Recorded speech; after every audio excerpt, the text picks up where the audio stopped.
Hey guys, G here. What's up?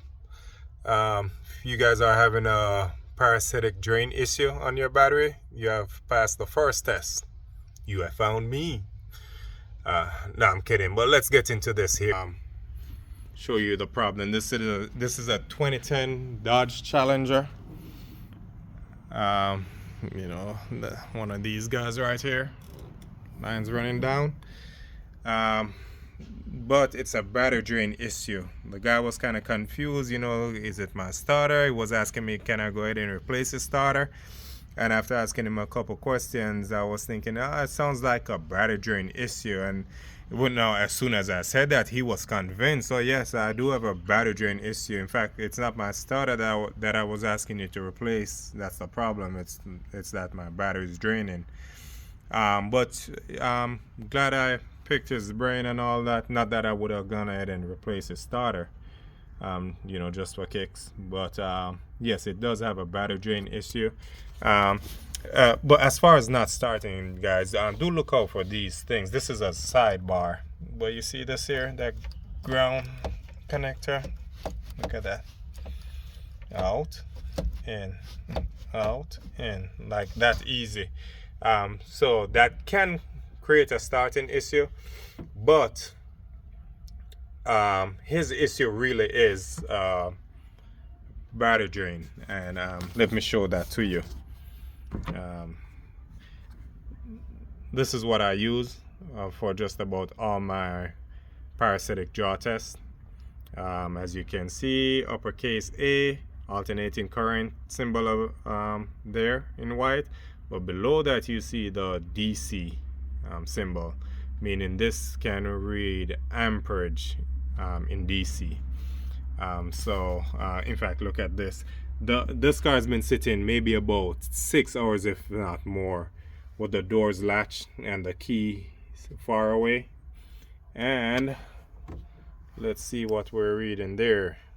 2 amps. All right. Just to let you know, typically on these modern cars, you're looking for 50 milliamps, I'm sorry, or below.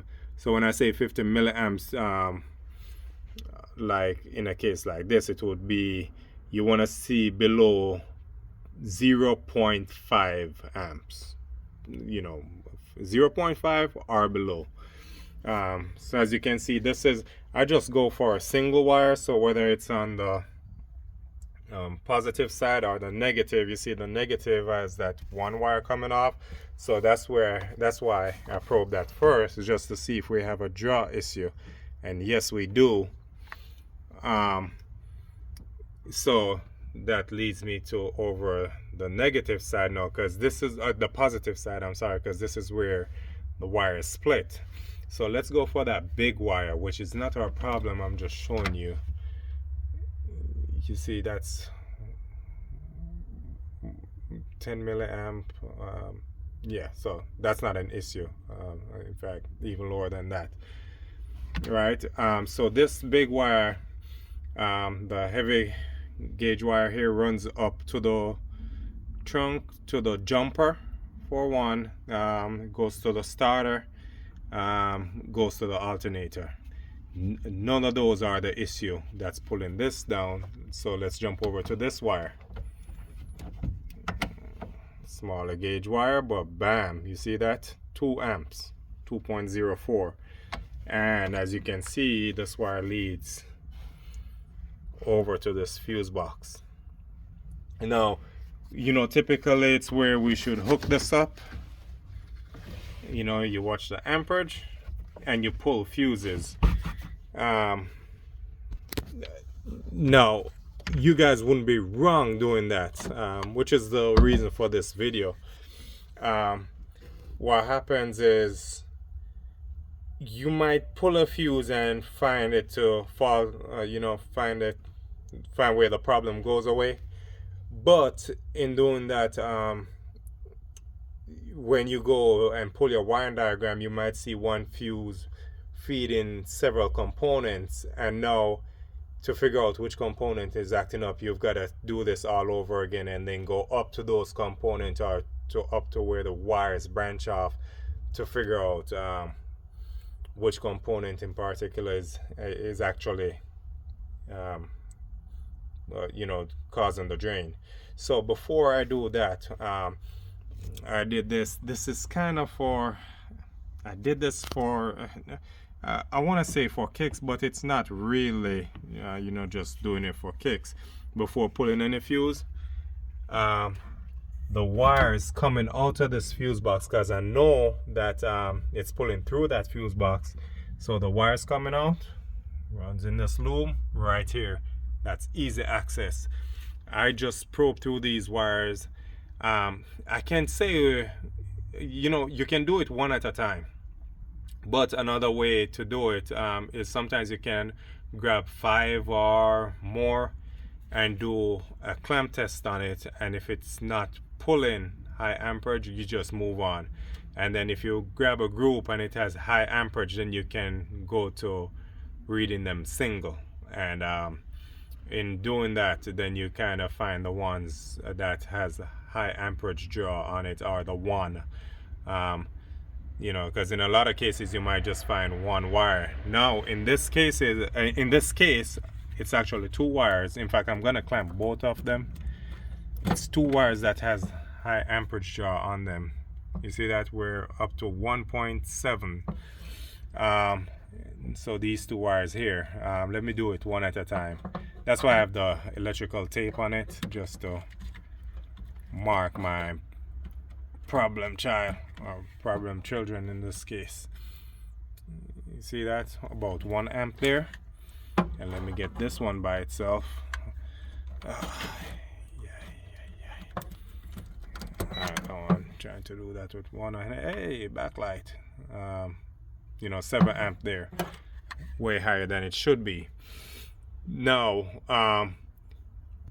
how I did it from this, because I don't want to shut the power off to the problem units up front, and or you by pulling a fuse, and then if it branches off, then I'll have to start this test all over again. What I did, guys, was, I know that these are coming from the fuse box here, obviously.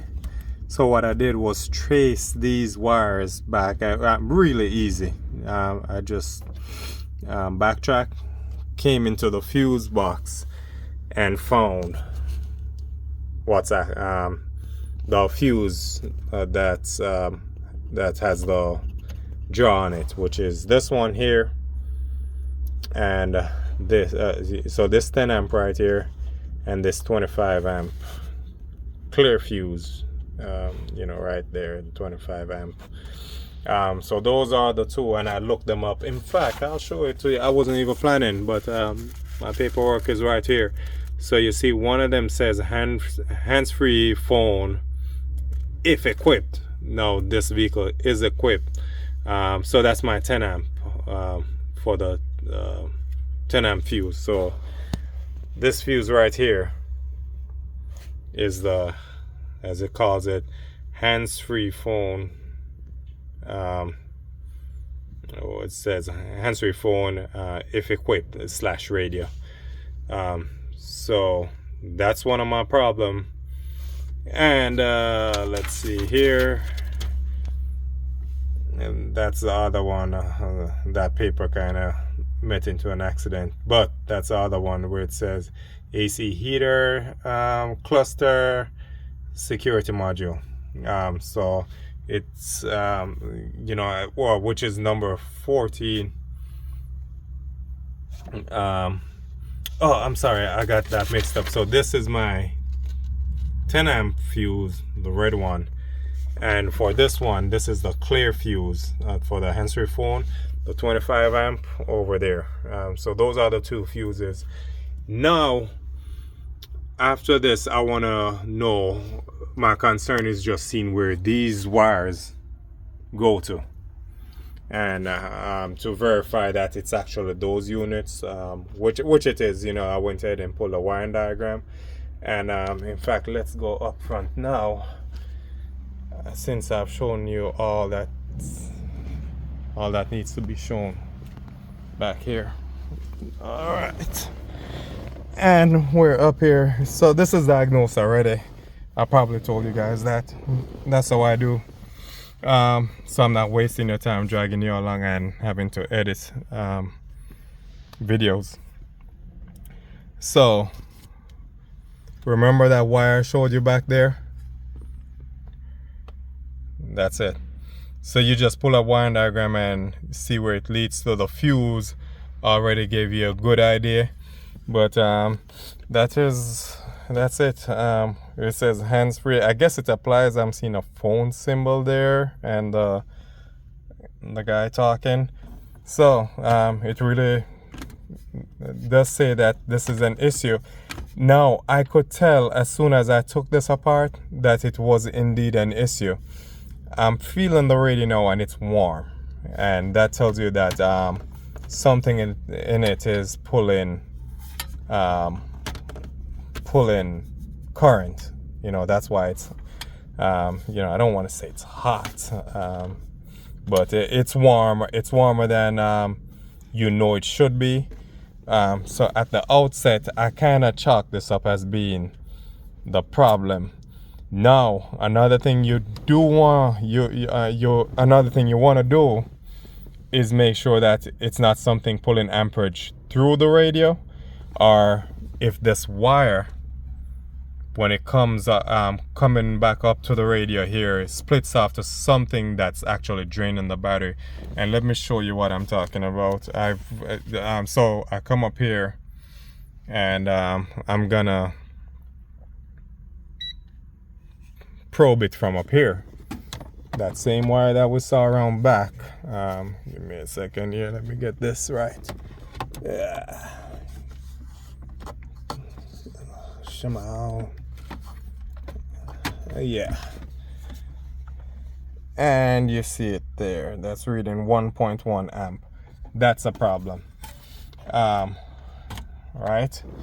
So indeed, this radio itself is pulling amperage. Now, the only other way you could, I don't think you'd see this engineering much, but what I'm getting to, the only way it could be another component is if it's something working with the radio that kind of loops power through the radio somehow. And let's say it was looping through and then went over to an amplifier, and it's the amplifier pulling the draw. But if it gets its power feed through the radio, then it could be the amp that's a problem, but you're reading the current up here to the radio thinking, oh, it's the radio. That's a problem. But that's not the case here. The case here is that this radio is bad. I did see a TSB saying something about a software update, so that's something that's to be explored, where maybe a software update will fix this.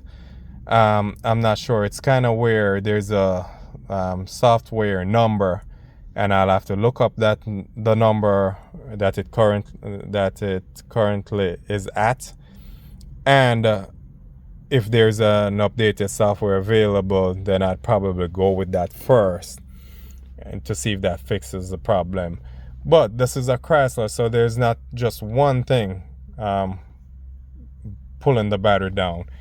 The IPC is also pulling the battery down. Remember, in the back I had two wires with amperage draw on them.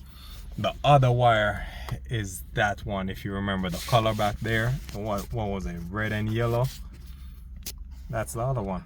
This one right here. It has amperage draw on it. If I should clamp it now, I probably won't try because I think I'm gonna have a hard time. Oh no, wow, that was easy. Let's see, get that wire out there. Yeah, you see, that's pulling 7 milliamps right there. But so you see, I've got two issues on this, and the customer might not want to believe me. But yes, I've got the IPC causing a battery drain, and also the radio that's causing a battery drain. And you know, that's a dodge for you. But anyways, what happens is, oh, I wanted to show you guys this. you know, I knew the color of the wire up here. You know, because looking up on a wiring diagram, in fact, let me see here, which one is this? Okay, so this is the radio, guys. Let's see, in fact, let's bring this over. Should I check to make sure I'm not divulging any sensitive information? But no, I think I'm good. Well, you guys are gonna find out that it's 63 degrees outside now. I'll probably edit that out. But this one is what? The radio. Let's see. Okay. Let's go to the other one. Okay, so this is the fuse I was showing you back there. The there it says 20 amp. That's not the one. That's something else I was looking up. Let's see. Bear with me, guys. Okay, so the radio. So this is it. So this is the wire I was probing. Is this the one? Yeah, I'm pretty sure. So this is the one that has the draw on it. And let's see number 2. So for number 2, it runs over here. That's it. It picks up here. And this is kind of leading to a concern I was saying that you guys should look out for, where you see it splits off here.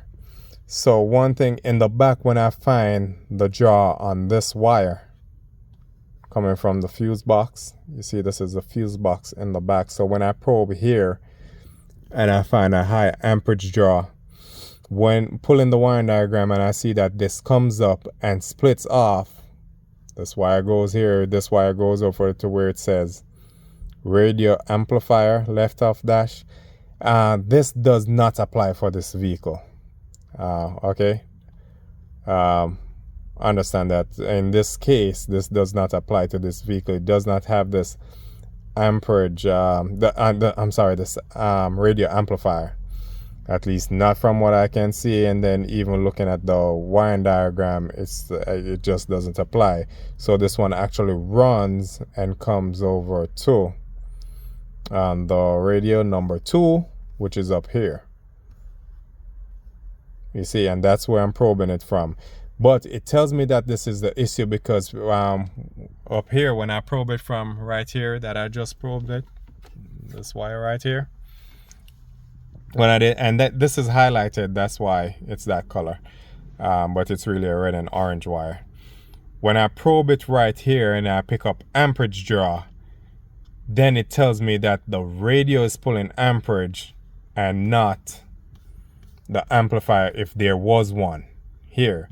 If the amplifier is drawing current, just to show you, let you guys know this, if I probe it here and it's an amplifier that's drawing the current, I won't pick up high amperage here.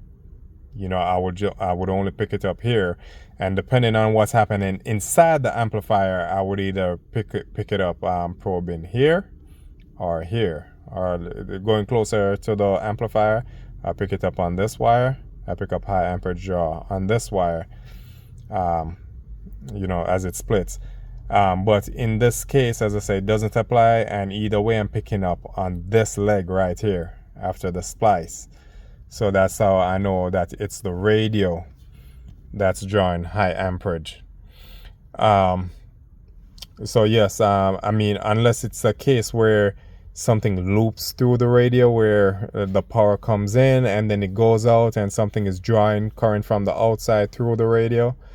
But I mean, either way, that's not the case here. And I'll tell you, sometimes I will verify that it's where I will probe the wires, the other wires just leaving the radio, and make sure that I'm not detecting any amperage draw.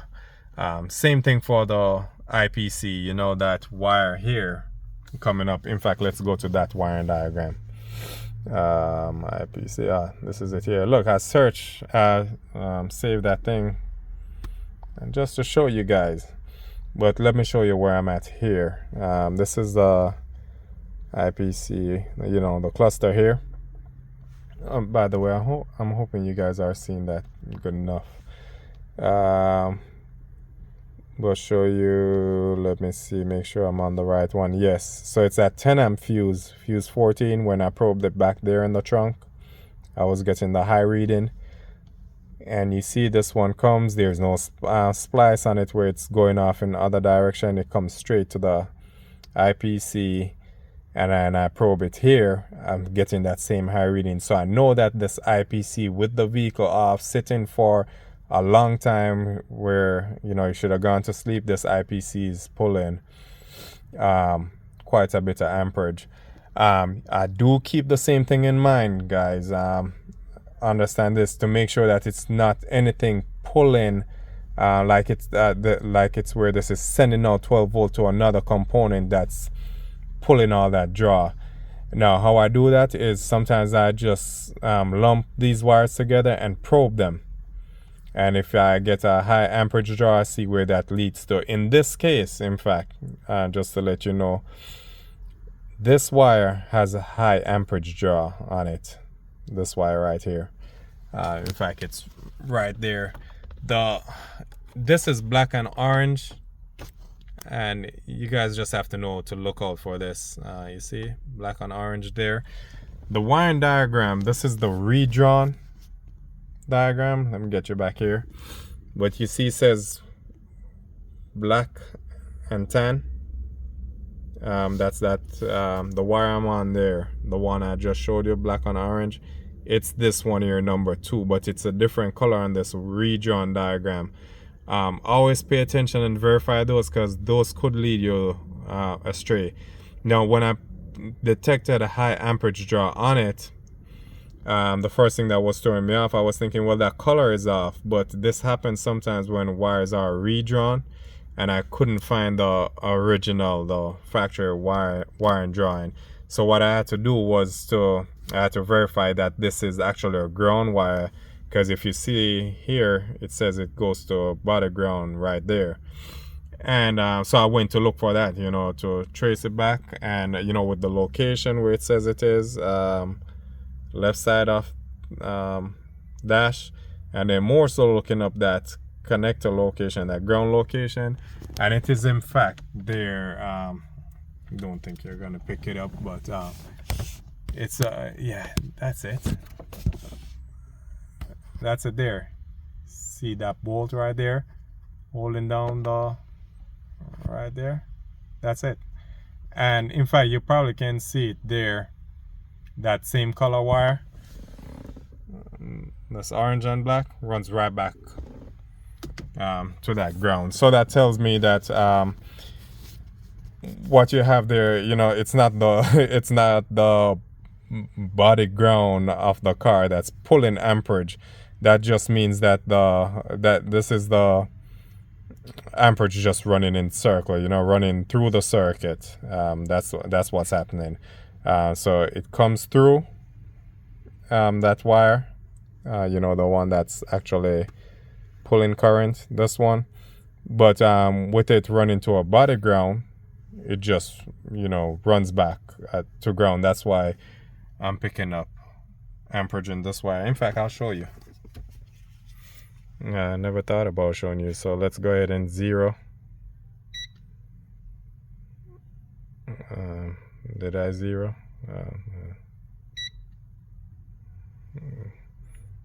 Give me just a second, guys. Oh, you see, I've got the max on, the max min max thing. Okay, all right, so now I'm zeroed out. So check this out. Now let's do it this way. Oh, come on.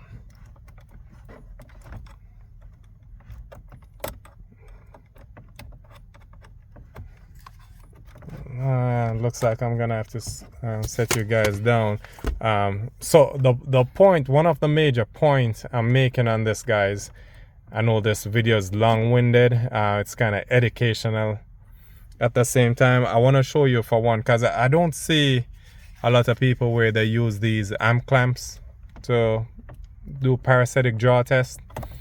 They like to do the multimeter in series. There we go.